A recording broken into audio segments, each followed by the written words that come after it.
everything you want's on the other side of fear, baby. Yeah. Just that pesky little terrifying fear bit in the middle, which I'm like, what if we could just skip over this? What about we just skip the fear part?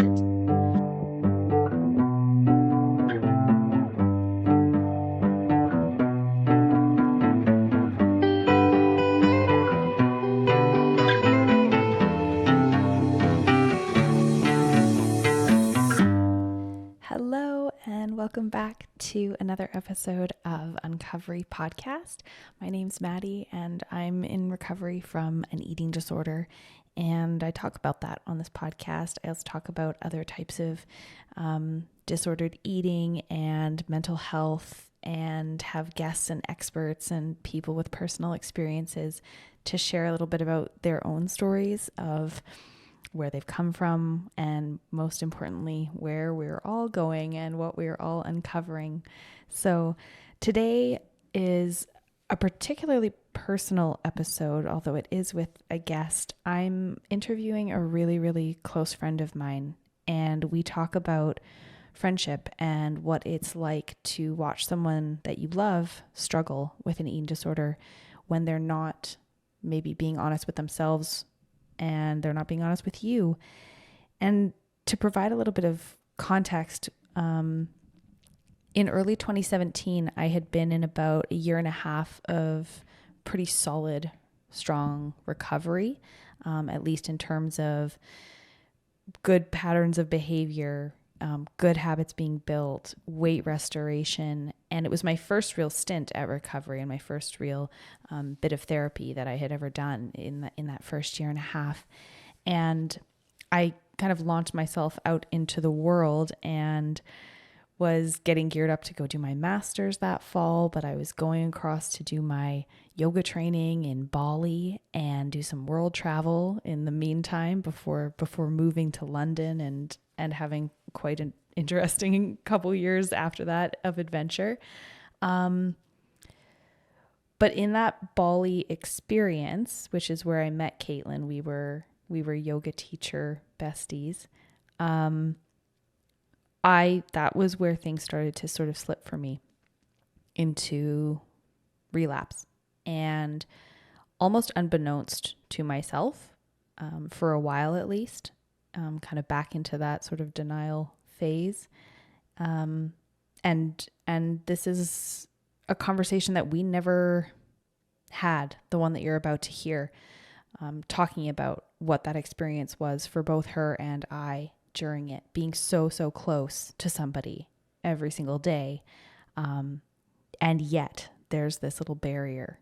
There's this little wedge.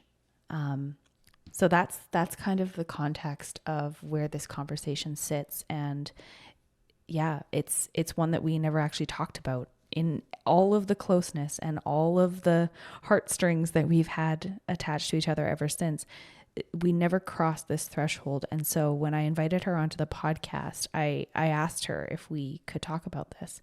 And this is what that is. So a little bit about Catlin. Catlin grew up on Salt Spring Island on the west coast of British Columbia. A hippie child at heart, she studied adult development and family well-being at the University of Guelph for 3 years before deciding to embark on a different adventure. Currently, Catlin's a fitness studio manager, bar fitness instructor, and bartender. She also has her Reiki Level 1 certificate and 375 hours of yoga teacher training. Catlin loves love, is fascinated by humans, and believes connection is what makes life worth living. So, without further ado, I bring you Catlin Hilyer. So, Catlin Hilyer, welcome to the podcast. Thank you, Maddie Quinlan. Lovely to see you. Thank you for being here. I'm really excited to talk to you today. We have been great friends from a distance for years now. And first of all, what I want to ask you about is just kind of like introduce yourself and maybe talk a little bit about how we met. And yeah. Yeah, absolutely. Okay, I manage a fitness studio called Alive. We offer in person as well as virtual yoga, Pilates, and bar classes. We basically specialize in fusion style. So it's a lot of strength and flexibility, which makes me feel amazing. I also teach 4 classes a week there, and I bartend 1 day a week. I have about 375 hours of yoga certifications, as well as bar certification. And I guess the desire to teach is essentially what brought you and I together back in 2017 with Ian Finn's Blissology yoga training. Feels like forever ago, It does, doesn't but it? will always hold a special place in my heart. There are those moments in your life where you can look back and think, yep, there was a turning point there, or there was a crossroads, or like my life changed forever after X. And Bali for me was definitely one of those experiences. You and I mean, I feel like our souls got all tingly before we even knew who we were. I mean, I remember we had a Facebook group, and I remember creeping you, and we weren't friends yet. And I read your manifesto, or your like coming out to the world as anorexic. And Mm. I remember being like, wow, this girl's got balls. Yeah. Oh, And I amazing. remember being totally fascinated and enamored by you before even meeting you. Like, just being so curious about your story and your confidence and just your authenticity. Right from the start, I was fascinated with the candidness that you brought to that piece. And I think it was so beautifully written, and like didn't even know you, and I felt like I was in tears because I feel like you spoke such a truth. And so now it feels so full circle to be on this podcast talking about Right. disorders with you. Yeah, that's exactly it. That we were sort of kindred from day one. And I really clearly remember once we had landed in Bali for yoga teacher training and we were on our way to our like homestay that we were staying at. And we were in the back of this van, and it's the first conversation we ever had. And it was sort of this immediate like, hey, what do you deal with? And it was like, I was like, well, I have an eating disorder that I'm recovering from. And it was like this immediate sort of connection and vulnerability of being like, cool, because I think there's something about yoga teacher training that attracts people that are either, like you said, at a crossroads, or in some kind of transition, or are going through something, or at least it brings it to the surface for people. Because I mean, everybody's going through something, but there's something about yoga teacher training where it's like, you're going to find that soul opening with whatever it is that you've got.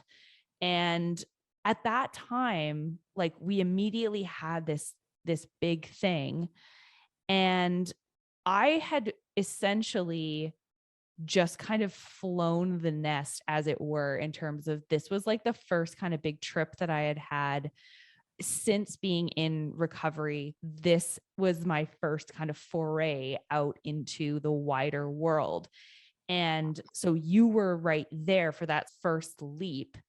And I I wondered what your experience of that was in watching me do that, because I've thought about this a lot over the years. I have thought about you and us very, very often when I think about recovery and what your experience of me during that period in Bali must have been, especially upon reflection about the realities of what that was, because it ended up actually being the beginning of what would be sort of a big slip back and a big kind of relapse and step back for me, which I was not really fully accepting, admitting, or to myself or anybody else at the time. And so, yeah, I wanted to talk about like friendship and as such a theme for you and I, what that kind of ended up being like for us during that time. Yeah, absolutely. I think about that time together a lot as well. And it's interesting. You just said this was kind of your first flying of the nest, or what have you. And I didn't think about it like that. To be really honest, I had you up on this like recovery pedestal of like, look, you can come out and you can like say you have anorexia and then you can just like, yeah, that's a thing of the past. Like, how naive Mm, of me. But I've never had such a close, open, honest friendship with someone struggling with this. And not to mention my own disordered eating thoughts and patterns and things. So like our relationship, part of it being so beautiful and so intense, and but also really triggering in a lot of ways, which I think the best relationships are, mm, that they really bring forth things that maybe you didn't want to talk about or see or think, because you're with someone that's like, no, no, no, it's okay. We'll hold hands. It's cool. So having that initial thought of you that you were, and again, I find it so interesting that this podcast is called Uncovery and talking about recovery and listening to your previous episodes. I've just been in my kitchen being like, yeah, yeah. Um, because I think I mean, I feel like, I could have been your doctor saying, well, you're doing really well, yeah, like totally. that. And so, and then to watch your brain calculate when we were out for food, and to watch you look at the plate and other people's plates, and your energy, as much as we were able to have beautiful connecting conversations, I could feel your energy shift. I could feel that there was this part of you that was like, I don't know about this. I don't know about this food thing. I really want to do it and I really want them to be supportive, but like, I don't know. And that was really hard for me because you were like telling me that you were like working on it and getting better. And I wanted to be like, no, you're not. I see you. But that's also like not very nice and supportive. And neither here nor there really at the end of the day. But I think especially as our time went on, it, in the beginning, we did like the big heart opening, oh my God, like I can be myself with you. And then we like developed a relationship. And and it not by any means that like the honeymoon was over, but like things escalated very quickly at a yoga teacher training where every day you're doing the deep soul work. So I feel like, our first 10 days after that, it was like, yeah, I know you and I know you're lying. And like, and I don't know how to support you in that. I don't, because there was also this like sick part of me that was jealous of your eating disorder, was like, and that was just my own disordered thoughts of like, she's going to get so skinny, which is like so like horrid. And as soon as I would have that, I would be like, that's not a real thought. Like, no, no, no, you don't get to think that. Like, that's not okay. But I just think it exemplifies how complex my relationship towards you, my feelings towards you, because I love you and I want to support you. But there's also this part of me that's like, I don't know, like she made it farther in the eating disorder than I did. I never Oh, wow. let it get that far. Yeah. So it was a very conflicting feeling to watch, and to watch my own feelings come up. And because I've always worked in bars and restaurants, and I put a very high value on connecting with people over food and drink. And I felt like you wouldn't give me that part of you. Mhm. And Mhm. that even though I had so much understanding and compassion, it created a bit of resentment maybe, or frustration, like, I want you to enjoy this with me. I want you, like, who cares, because, and again, that's from my experience. I gratefully have always been able to tuck away whatever really fucked up thoughts I've had. Right. I've always, to some extent, had a handle on, nope, that's not for me. That's not how you have to eat. You enjoy this. And then I'm able to be in the moment and to drink the wine and to have the cheese and to, to do that. Mm. So it was interesting to be presented with someone who seemingly in that moment wasn't able to do that. Yeah. Oh, so thank you, first of all, for sharing all of that. And when I initially asked you to be on the podcast, like we have never had this conversation before. Like we've never actually talked No. about this. In all of the years that have come since then, I've thought about that so often. And I always had wondered what your experience of that was. And what this is showing me is how this is what the experience of it was in reality. So for my part, coming to discover very early on that you had this history of relationship with food, body, etc., but that thing that connected us, at least in some understanding, which was what made me feel safe in telling you, but then it takes one to know one, which is the risk that then that's like the game, is that then you would very quickly be able to pick up on what was going on with me, which did happen relatively quickly after like landing in Bali, after feeling very strong in recovery. And, I wasn't holding myself on any pedestal for sure, but I did think that I thought I was at least okay enough to go off and do this adventure. Not to mention the fact that we were together 24 hours a day, 7 days a week. And you and I and Lyndall specifically, because we decided to live together in Bali in the one place. And eating disorders have a really, really hard time living with other people that often, because you know that they will notice something eventually.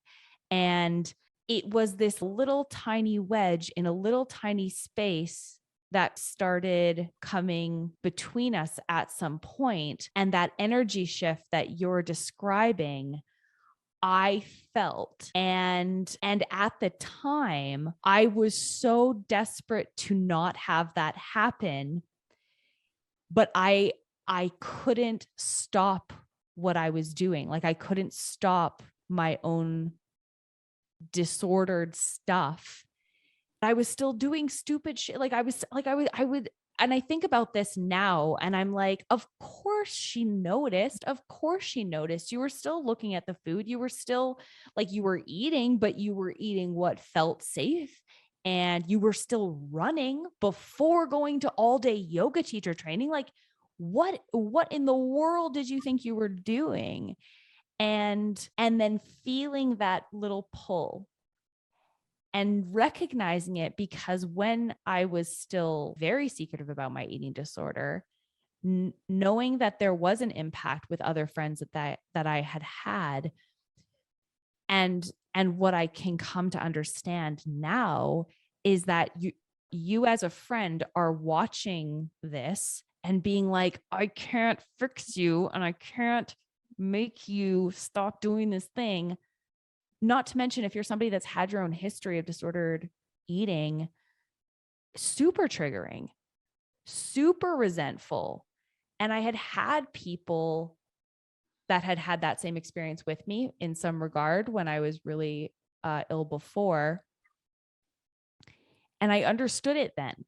I understood, like, yep, I get that you have to step back, but I remembered what the signs were of that sort of that little pull, that little space. And what I do remember, because despite that, you were still so loving and so supportive in the way that you were able to be. Like you definitely were.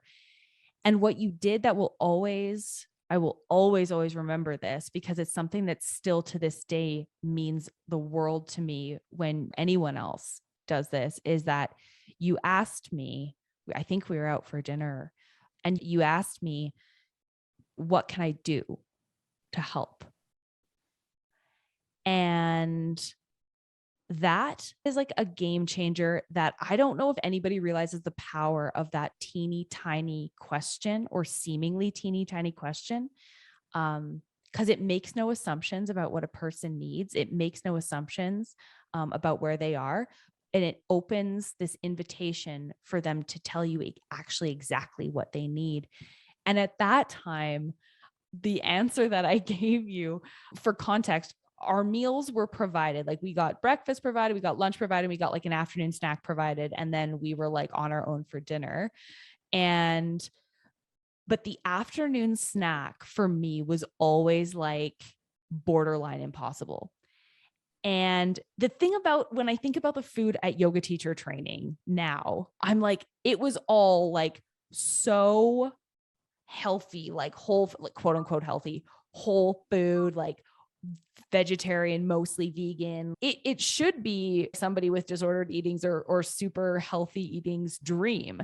But even the things that they had, like the little energy balls that they would have for snack or little granola bars, were things that I was still super, super uncomfortable with. And so I would never take them. And so I remember that when you asked me, like, hey, how can I help? Is I was like, well, I'm having a really hard time with the snacks that we're having because I know that I'm probably not going to want to finish a whole one. But if you offer me a little bite of yours, sometimes I might try it. I And remember. do you remember Yeah. that? And it felt like this little branch in a place where this space had kind of grown, but it felt like a little bridge within it. And I was so afraid to ask because I was like, this space had kind of been there and it had felt this little, like this weird tug, but it sort of opened that invitation. And the next day at snack, you like came up and like, I feel like a child, right? Like at snack time being like, and then you came over at snack time with the little bar or whatever, the little square whatever it was. And you're like, do you want a little bite of this? And it invited me to be a little brave, and it invited me to try that. And it was the smallest, and especially in the context of everything else that interpersonally between us, you were essentially there and watching the beginning of what would become a relapse in a very real way for me that I hadn't admitted to myself at that time. And so the complexities of being a friend watching that is so much. It's so much. Yeah, it's pretty indescribable because you love someone so much. One of my favorite quotes is, "Our strengths turned up too loud become our weaknesses." Yana Robinson says that. And so, one of my strengths, I believe, is helping and supporting people and being there. But I also can't fix you and I can't mother you. And that's when my gift, turned up too loud, totally backfires.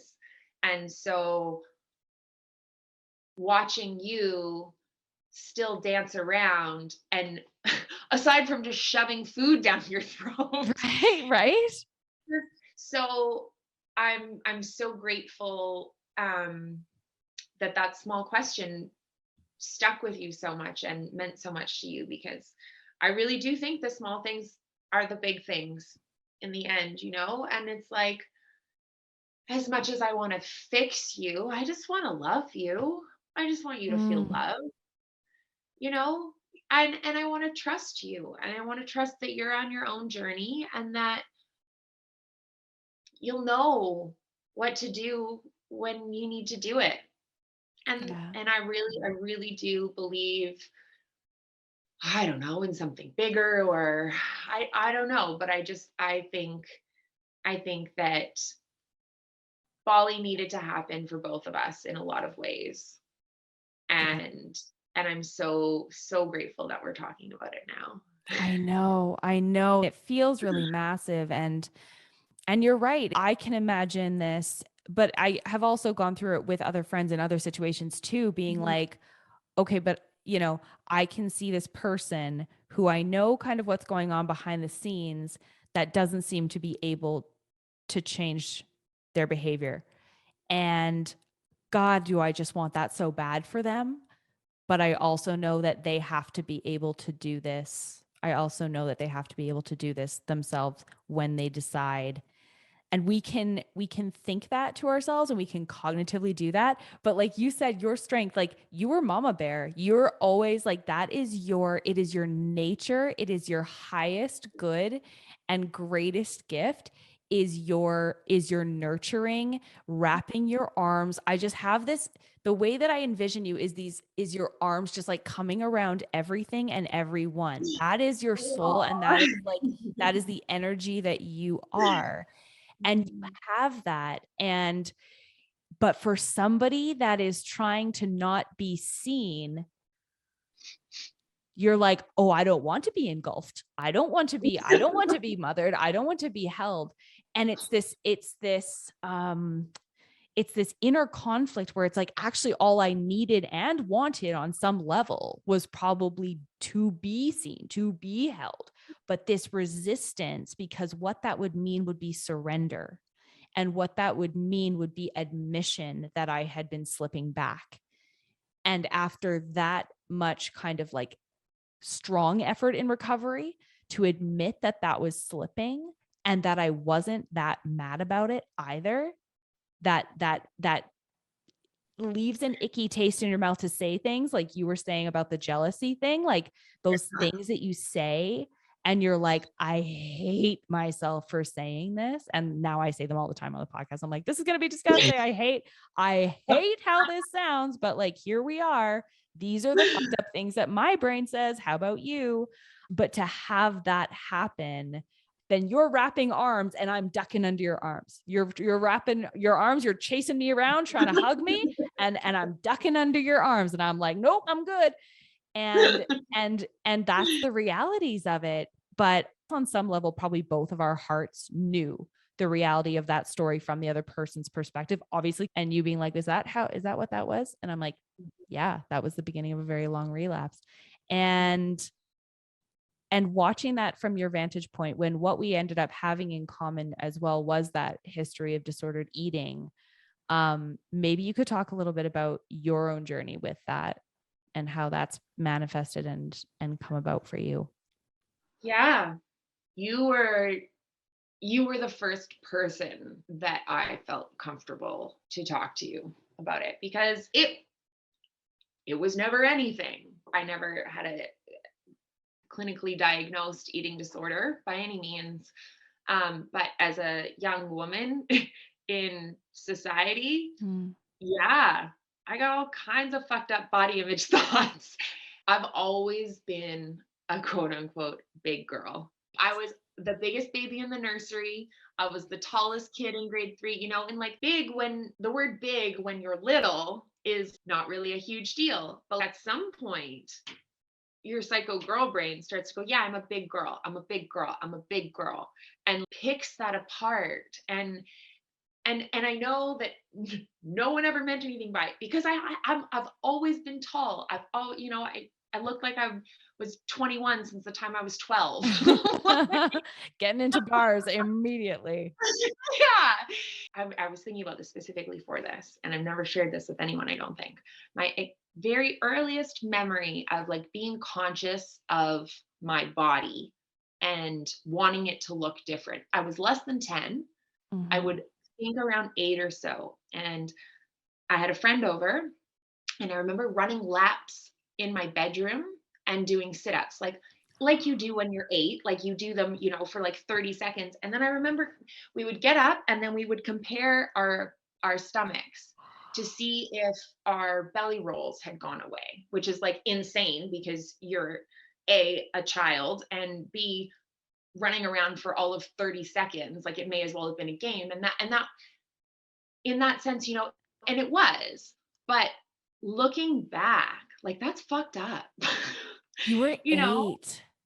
I give or take, yeah, like, because I remember what house it was in. And so again, it's like,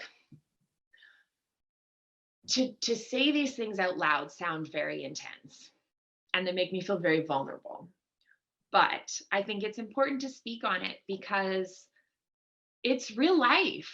It's real life. And I want to believe that there is a happy medium. Like, a really, really, it was like, in one of your last episodes, you were talking about those people that like just have a healthy relationship with food. Like, what's that like? Please tell me more. You exist?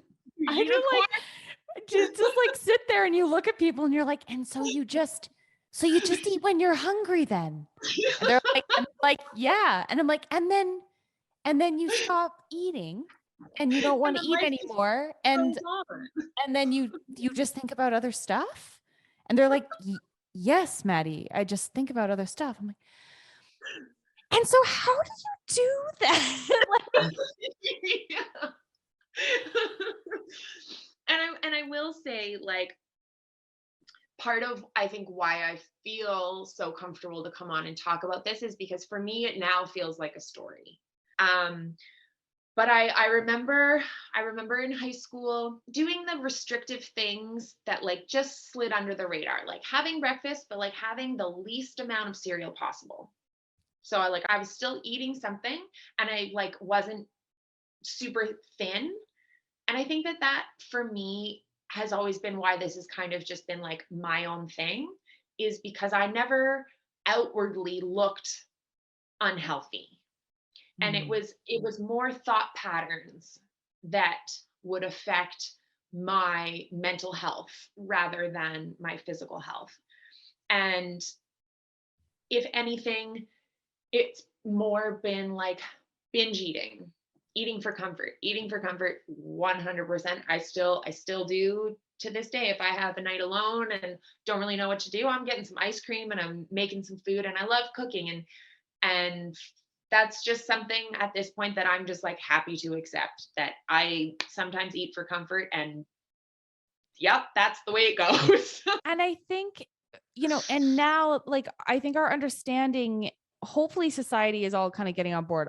I think that the way that we have designed our world and narratives about eating is that like comfort eating is bad, but actually I think Mhm. it's just a very normal reality, and Mhm. it's part of the intuition that comes with like really free relationship to food, is that I kind of just feel like this and it feels good, and so I'm going to do it, Yeah, and if it totally. isn't shrouded in shame and then compensation and restriction, I think Mhm. that's actually a relatively balanced place to be, to have those Mhm. kinds of backs and forths. Mhm. I actually did a work placement in grade 10 working with eating disorder patients. Like I always kind of just like flirted with the outskirts. Like I wanted to know all about people with anorexia. Like I wanted to see photos. I wanted to like get inside their brain. I wanted to know like how they worked, because for whatever reason, I never, and not that it was the goal, but like I never got there. I never, Right. and so I went to university originally to be a dietitian. I wanted to work with eating disorder patients. And then I went to school in Guelph, Ontario, being across the country at 17 in nutrition, where a lot of those girls have eating disorders. It is Um, rampant. I don't know if people know this, but like the correlation between oh yeah, professionals in nutrition, dietetics, all of that kind of field, rampant with eating disorders to an exceptional degree. Like yeah, it, because you're so focused on food, you literally end up making it your life. So that, I don't yeah, know, like that, I mean, I wouldn't call it a fun fact, but that is a really well-known, a well-known yeah. correlation. And that was overwhelming to me, coupled with being the first time that I was away from home and having a student card that had a couple $1,000s on it that I could get pizza and cookies and whatever the hell I wanted at whatever time. So, amongst other reasons, but I switched my major partially because I just felt so overwhelmed and obsessed with food that I couldn't handle it. So it was a bit of a broader scope that I was still really interested in. And then I gained 25 pounds because I got a new boyfriend, and I went like the complete opposite.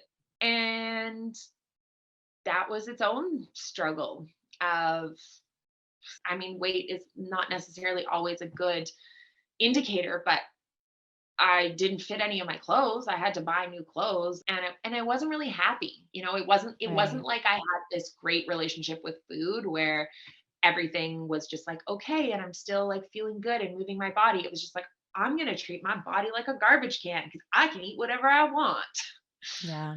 um yeah, I found yoga. I found hot yoga. Oh, yoga. Yes. That's a The whole other magical can of worms. cure-all for all of our ailments in this world. Humans can just do yoga and everything gets fixed. And then I just really, I think at its core, I remembered what it felt like to move my body and to feel good and to see my body for more than just what it looks like throughout my whole story. And especially now, for me, that's been the biggest key is like, fuck how my body looks. Like, what does my body do for me? How is it flexible? How is it strong? Even just like that it keeps me breathing and, like allows me to give hugs and things like this. Like, rather than just how does my body look? One of my favorite quotes is the best way to say fuck the patriarchy is for women to love their bodies. The And, ultimate middle finger. right. And I think just working out helped me see my body differently, see food differently, more food as fuel. And I lost a little bit of weight, but I don't I don't really remember being that attached to it. A seeming byproduct. I lost some weight and it was great and I just kind of kept going and I was feeling good and moved to Whistler and got engaged at one point and and then broke that off. So there was a lot of emotional stuff going on and then after my breakup and turning to food again for comfort. And it was just the small things, but like definitely more on the binge eating side. Again, being alone after being in a relationship, so a lot of feelings of loneliness, food always comforts that. And so like when you gain and lose weight, you start to like not really know what you actually look like. Oh, And that's a mental trip. Yeah. yeah, where it's like I still have soft skin that's, not tight, like not perfectly tight because everything has to be perfectly tight. Yeah, yeah. And so it's like, well, am I skinny? Am I fat? Am I, and again, like talking about these things, it's like, who cares? Why does it matter? But in your head, when you go back and forth, and at this point, God, this has been going on for 20 years, Right, from that very right. first year. Like that doesn't serve me anymore. We talk about being this, the world is black and white in the interest in trying to move past that and to find a union between like I can be this and that. I feel a lot more at ease with food and booze and things like that because I'm so in awe of what my body can do. Mm, In with bar, for me, it's this perfect balance of strength and grace and flexibility and movement and connection with other people and I feel stronger than I've ever felt. And it's easier for me to see food more as fuel and also like I work hard. I ask my body to do a lot. And I think also getting older and having these conversations, whether it was years ago in Bali or whatever, and just reflecting in that like I don't want an eating disorder. And I want to say like, I'm sorry, body and mind, that I ever thought that. I want to be at peace with myself. And I don't want to have to constantly think about every morsel or not think about it and binge so intensely. yeah. And I mean, it's not some Cinderella story by any means, but I definitely feel more content with the person that I am becoming than where I was before. And there's been a lot of little points on my journey that have brought me here. And so now I guess my newest struggle or journey is how do we approach the fitness industry with it's like, is it okay to want to lose weight? like, can Right. that be done in a healthy way? I want to believe that it can. I'm not entirely convinced I know how to convey that to someone or to relate to someone because it hasn't felt that way for me. But I want to believe that, like, shouldn't shouldn't be like, oh God, she wants to lose weight. Like, I don't want that either. Again, we're kind of going to that black and white, Yeah, right? totally. I think about that a lot too. And I actually think that you're a really incredible example of this. And this might be the answer that we're maybe looking for is right here in front of us is that when you've stopped attaching it to, I want to lose weight or I want my body to be composed and look like this, when that Mhm, part is no longer part of your equation and you're actually freely allowing a U size. And I talk about this like, I want to just be in a Maddie size body and I don't know what that is. I do not know what a Maddie size body is yet. And that's terrifying to me because I've never had an adult Maddie sized body because at the time that my body started changing into that was when I freaked out and started restricting and now here we are. Um, but but to be in a you size body, to be the you and unapologetically you, which is everything you've just described that even the studio that you work for stands for, I think that then all of those other attachments and those thoughts and those, well, what am I eating and how much am I moving and how do I look and all of this stuff, it almost naturally becomes less compelling. It almost naturally starts falling away in its importance and mhm, its fixation. And that's where I think then we may not need to determine, well, do we let people consciously lose weight or do we almost don't mhm, have to if we sort of shift the North Star to being, who are you? And then mhm, let that like settle in all of its mhm, complexities and feelings of mhm, discomfort in what that actually is, to sit with that and be like, but who actually are you? And where are you supposed to really be? mhm. And then let everything else kind of fall away. That's like, to me, that's the, and I feel like, we're not there.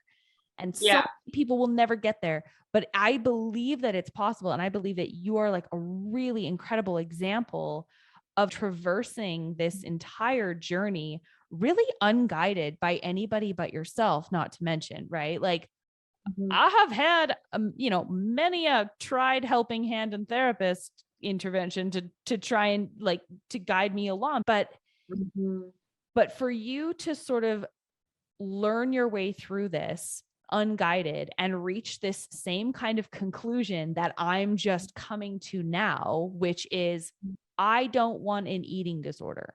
I actually don't want this anymore. That was no. not the case until extremely recently, on some level, either Yeah, conscious, subconscious, whatever it is, yeah. that nagging, like, oh, but I want to keep this. I do not want it. I want Mhm. the life beyond this now. And I can see it. I can almost taste it, like no pun intended. Like I want it so badly. And it doesn't mean that every bit of this now is easy. It certainly isn't, because at the end of the day, you gotta put the food in your mouth and you gotta stop trying to fuck around with your body. And that behaviorally is Mhm, still really difficult. But what I know now is that I do not want this. And you reach that point too, and mhm, are able to navigate that in an industry that can be so abused with it. And I think mhm, that being the example in that industry, like your studio and you as a person to represent that, that's how that whole piece shifts for people, not you, not just you, everybody is around you, everybody that you teach, everybody that you inspire to be like, no, no, who are you? Come as you mhm, are. mhm. Yeah, and that's really what our whole goal at the studio is. Like, Kristen, amazing studio owner, she's like, I want all of our members to feel like they're coming in to work out in their best friend's living room. I want it to be like a, a reunion every time a class comes in together. And honestly, like, this studio has more chitter chatter before, during, and after class than I have ever seen. Like, previous yoga studios that I've gone to, it's like you go in, like, you don't look at anyone, you don't talk, like, you just, like, keep your hands to yourself, and, like, you come in and you're, like, diligent and you practice and you, like, And um you're like, "Don't you dare put your mat too close to me or I'll be livid. Give me my space. This is my spot, the studio." Oh, yeah. Whereas this one, I want people to feel seen and I want movement to feel good. The fusion style of classes that we offer, where it's yoga aspects, bar, Pilates, it's functional movement. It's like you have to carry a big bag of dog food up the stairs. You're going up the stairs and you're thinking, okay, shoulders back, core in tight, like pull your elbows in together. Like, it's real life movement for real life humans. And then it becomes a confidence piece. Your shoulders are pulled back, you hold your head high, you feel proud of what your body can do, and that mind body connection, and how good it feels to go and sweat and dance with your friends. yeah, yeah, it's about how it feels and not how it looks or how it's measured. It's like we're measuring this in like heart points. Like this is what we're here to do. Not to mention that when you approach your body from a what does it do in the world? You're also like preventing it from being injured, right? If you're carrying dog food up the stairs or whatever it is, it's like these things are actually on some physical level good for you, but that's the point. What's good for you isn't being a waif. What's good for you is like how do you feel? Are you alleviated from pain and distress Mhm, physically, mentally, emotionally? mhm. I inhabit my body, I move my body, I make effort to connect to my body, but I'm so much more than my body. Yeah. We're just rocking around on this planet, hurtling through the universe. And Right. it's like, how can we possibly imagine that the body matters even one iota more Like, than like seriously, our consciousness? like, we're so worried about our belly fat that we, like, don't wanna have the glass of wine and we wanna sit alone on our couch so that we can be skinny. Like, why? Why? Why? Why? Why? And when you can no longer answer that question, why, this is where it shifts. This is where it's shifted for me is that my list of why I have a very very difficult time finding any compelling reason to hang on to the eating disorder anymore. Once you process and you live through and you go through all of the stuff that's sort of like inside you emotionally that you like weren't dealing with or haven't dealt with or needed to better understand, all of the reasons that your eating disorder was serving, those are sorted. And so the eating disorder makes less and less and less and less sense until a pros and cons list that you were going to write out about what does my eating disorder give me? What does it take away? That balance starts to shift. And I am flush out of reason to hang on to this anymore. And all of the things that I want that I don't have are on the other side of it. So that's my why. So that's the why. And that's what kind of is the game changer in any of this space. Mhm. Everything you want's on the other side of fear, baby. Yeah, yeah. Yeah, yeah, yeah. Just that pesky little terrifying fear bit in the middle, which I'm like, "God, what if we could just skip over this? What about we just skip the fear part?" Yeah. Yeah. Well, it makes me really happy to hear, because I mean, I think that alone, Maddie, that piece alone, like that spark that you don't want it anymore, that's huge. Yeah. That's huge. Until you just told me that now, it makes me go, yeah, obviously in Bali, you still wanted it. Like, I Yeah. could feel that. Yeah. I could feel that for sure. And I'm so proud of you for doing this podcast, and for, like, you've always been, hard on your sleeve, and it's just like it's so amazing to watch it happen and to really believe in the good that can come from this. You're such a special human, and the world needs to hear you and learn from you. And this is just, I'm so grateful to be a part of it.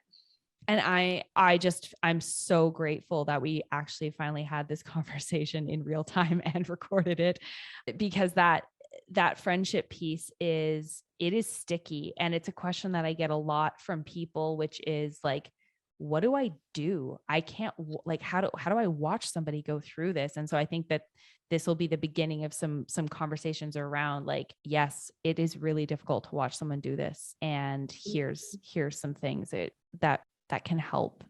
But it's been so great to have you. And thank you for being so open with your own story. And I know that it will be very similar to a lot of people. So where can people find you and get in touch with you? Instagram's probably the easiest part, easiest place. I am CHILYER, C Hillier on Instagram. You can check out alive-mindbody.com. I'm there as an instructor. You can see my bio, and you can also go to aliveondemand.ca, and I teach classes virtually. So if you want to check out what barre is and what I've been talking about with functional movement, yeah, I'm there. Perfect. Well, I'll make sure that all of that is linked in the show notes so that people can find you and find Alive and see what all of this conversation has been about. So thanks again for being here. Amazing. Thank you so much, Beauty. Okay, love you. Bye. Love you. Bye.